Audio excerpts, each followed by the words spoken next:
On the evening of January 19th, 1931, a telephone rang at a chess club in Liverpool, England. The man it was meant for, William Herbert Wallace, hadn't arrived yet. The club captain took a message. A caller giving the name R.M. Qualtrough wanted Wallace to come to 25 Menlove Gardens East at 7:30 the following evening to discuss a piece of insurance business. Wallace got the message when he walked in a few minutes later. The next night, he set off to find the address. He never did. Menlove Gardens ran north, south, and west. There was no east. It did not exist.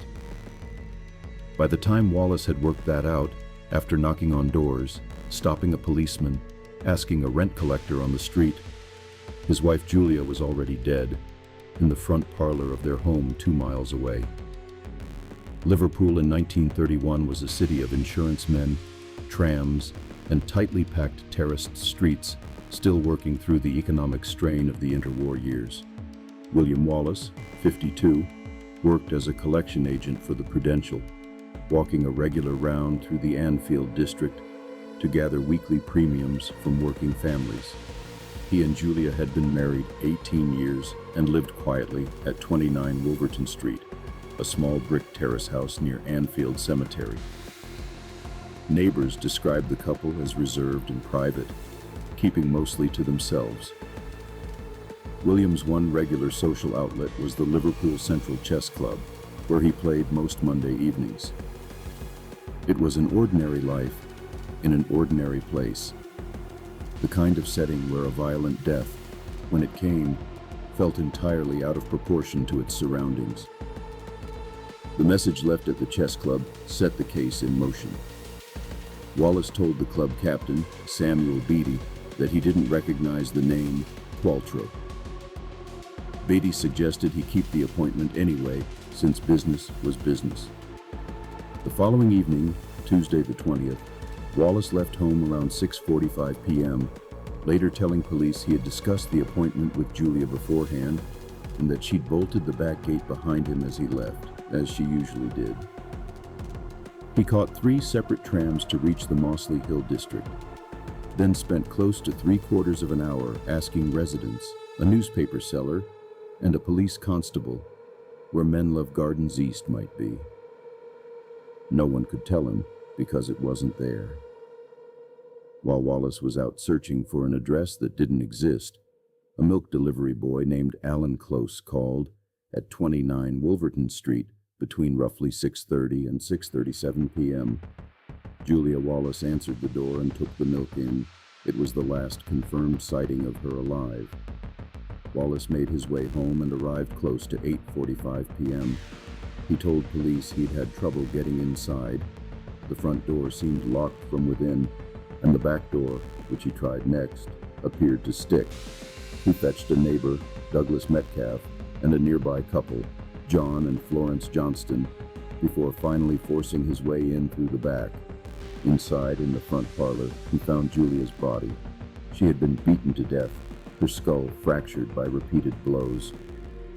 A Macintosh raincoat, apparently used by her killer to guard against bloodstaining, lay partly beneath her.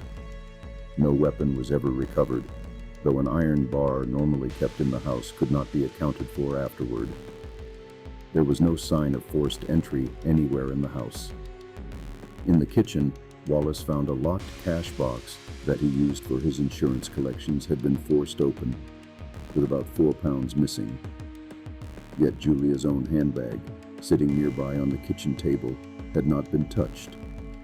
The investigation that followed leaned heavily on timing.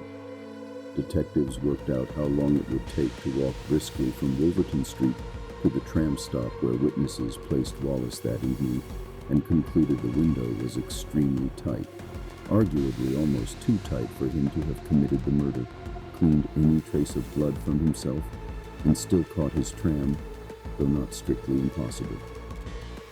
Investigators also traced the Qualtrough call to a public telephone box roughly 400 yards from Wallace's own house.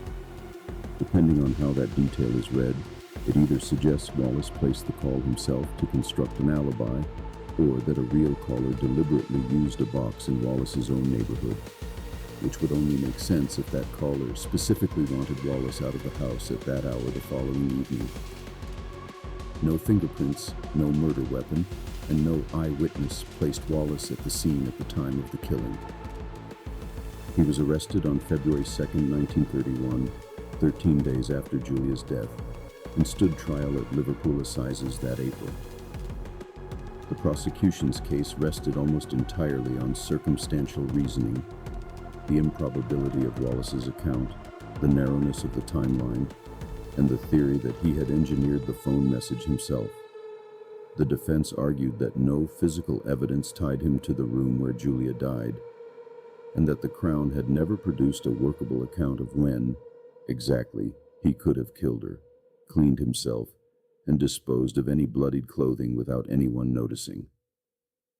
The jury convicted him regardless, after roughly an hour's deliberation, and Wallace was sentenced to death. His defense appealed immediately. In May 1931, the Court of Criminal Appeal took the unusual step of re-examining the evidence itself, rather than confining itself to points of law, and ruled that the guilty verdict could not be supported by what had actually been presented at trial. Wallace's conviction was quashed. It was the first time in English legal history that a murder conviction had been overturned on those specific grounds, and the ruling, recorded as R. v. Wallace, remains a cited precedent on when an appellate court may set aside a jury's verdict as unreasonable. Wallace walked free, but the murder itself was never solved. No one else was ever charged. He returned to his old job at the Prudential, but many former customers and neighbors in Anfield continued to treat him as guilty, regardless of the court's ruling. He faced harassment, was reassigned to office work away from the public, and eventually left the district for a quieter address on the Wirral. He died less than 2 years later, in February 1933, from kidney disease unconnected to the case, having maintained his innocence to the end. The question of who killed Julia Wallace didn't end with him. Decades later, journalist Roger Wilkes reopened the case for a BBC investigation, and later a book, focusing on a younger acquaintance of the Wallaces named Gordon Perry, who had access to the household, a disputed financial motive, and, according to one witness Wilkes tracked down years afterward, a blood-stained glove reportedly found in Perry's car not long after the murder. Perry died before any of this could be formally tested, and the theory, though taken seriously by many who have studied the case since, has never been proven and has never produced a conviction. What remains, nearly a century later, is a murder built almost entirely on timing, circumstance, and an address that never existed. Crime writers have returned to it again and again. Raymond Chandler called it unbeatable, and both Dorothy L. Sayers and P.D. James spent considerable effort trying to reconcile its details into a single, coherent solution. None of the competing theories has ever settled the matter in a courtroom. Julia Wallace's murder remains, officially, unsolved. That's this case. If you want the ones nobody else is covering, from the decades before true crime became an industry, subscribe and stay a while. There's always another file worth opening.